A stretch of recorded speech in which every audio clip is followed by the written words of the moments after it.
Hi everyone, Yasas que kalos tirtete to another episode of Dimitra's Dishes.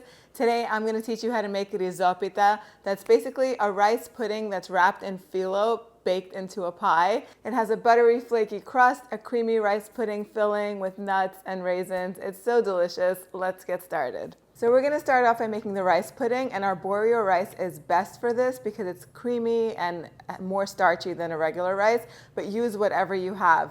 You're going to need 1 1/4 cups. Go ahead and put it in a saucepan. You're going to need lots of water to cook it. So I added 4 cups of water to this with a little tiny pinch of salt, mixed it all up, and once it comes to a boil, reduce the heat to low, and once it stops bubbling, you can cover the pan and let it cook for about 15 minutes or until most of the water absorbs. Next, I'm going to go ahead and add 1 1/2 to 2 cups. I'm going to leave it up to you how sweet you want to make it, of granulated sugar with 5 cups of whole milk and 1/2 cup of heavy whipping cream. All of that goes in together. Mix it well. It looks like a lot of liquid, but rice does absorb it, and you do want it to have a little bit of extra liquid once it's done cooking, so that way the center won't be dry. So cook that for about 40 minutes. You want to let it come to a boil first and then reduce it to a simmer or a low heat until the rice is nice and soft and the pudding thickens. And then once that happens, go ahead and take it off of the heat, and in another bowl you want to beat 5 eggs. You let them be at room temperature so that way they beat easily, and then go ahead and add 1 1/2 cups of whole milk creamy ricotta cheese. You want to make sure you get the best ricotta cheese that you can find.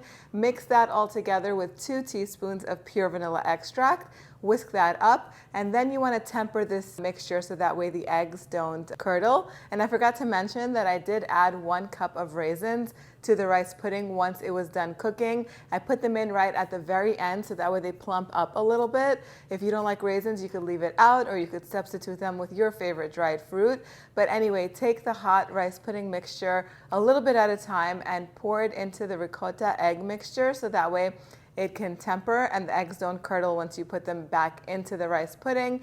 Mix that all together and then set it aside. If you have time to let it cool completely, that is a good idea, but you can also put it in warm, just like I'm going to do right now. And it's time to assemble the pastry. So I'm using a 9 by 13-inch pan, but before we assemble it, we have to make the nut mixture. So I do like to add like a baklava type nut mixture to the bottom of the pie. So I just added a 1/2 cup of walnuts that have been roughly chopped with a 1/2 cup of sliced almonds, and then to that I added 1 1/2 teaspoons of ground cinnamon and a 1/4 teaspoon of ground cloves. Cloves are very strong and they have a little bit of a bitter taste, so you want to be careful with how much you add. Mix that all together. Now I'm using almonds and walnuts, but you can use whatever your favorite nuts are. Pecans go well in this, all almonds. You could add some pistachios to it. Play with the mixture and see what you like best and just use that. Mix that all up and set it aside, and now it's time to assemble the pie. So in a 9 by 13-inch baking pan, you can go ahead and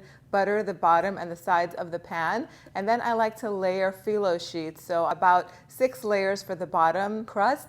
So for each layer you want to drizzle it with lots of melted butter, and then I also like to sprinkle about 1 to 1 1/2 tablespoons of granulated sugar. It's going to sweeten each layer, and it's also going to add a little bit of a crispiness to it. Tastes really good. If you want to sprinkle some cinnamon on top, you can do that as well.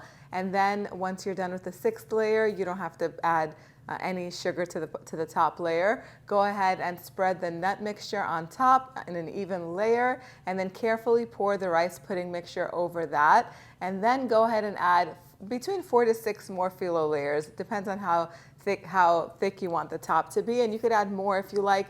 You can use the whole pack. I don't use the whole pack because it's starchy enough, and I just want just the right amount in there so it can get crispy. And then go ahead and butter and sprinkle each layer with a little bit of sugar, and then gather all of the edges and kind of just gather them together, and if you can twist them to form a little bit of a decorative rustic border for your pie, that's going to be really pretty. Spread the rest of the butter on top, brush generously, make sure it goes on the sides so that way the sides of the crust get really nice and crispy, and then try to score it if you can. It's going to be really messy because the pudding is a little bit on the thinner side, but try to cut it into 12 pieces as best as you can, And then make sure that your oven is preheated to 350 degrees Fahrenheit.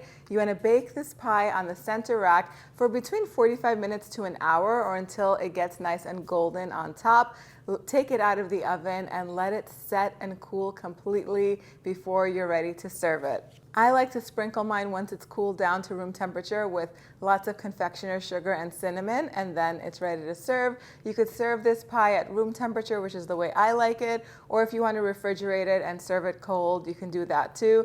I'll leave it up to you. Let me know in the comment section how you serve it. Now, there is a way to make this completely vegan. Instead of using the whole milk and the cream or the eggs that I've used, you can definitely use a coconut milk or almond milk, or just all water. That would be fine too. And you could put more dried fruit in it to add more flavor. It's up to you. Some people in some parts of Greece, they don't sweeten the rice pudding so much, and then at the end, once it's done cooking, they pour a syrup on top like you would for baklava. That is an option, and I'll put those instructions on the blog post as well. Once it cools down, we're going to cut into it. Before I go into the taste test, I want to say that when you're making the rice pudding part of this recipe, please make sure to stand over the pot and every now and then stir it, so that way it doesn't stick to the bottom of the pot, because once that happens, it's going to burn and you're going to have to start all over, and nobody wants to waste their time or their ingredients or their energy on doing that. So it does require some love and care to make this dish, but it's all easy. As you just saw, the steps are simple to do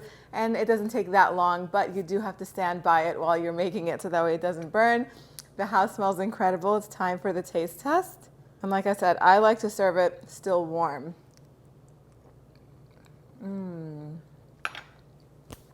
It's so comforting. Puddings are my favorite desserts, rice pudding especially. The raisins in there are so plump and juicy and sweet.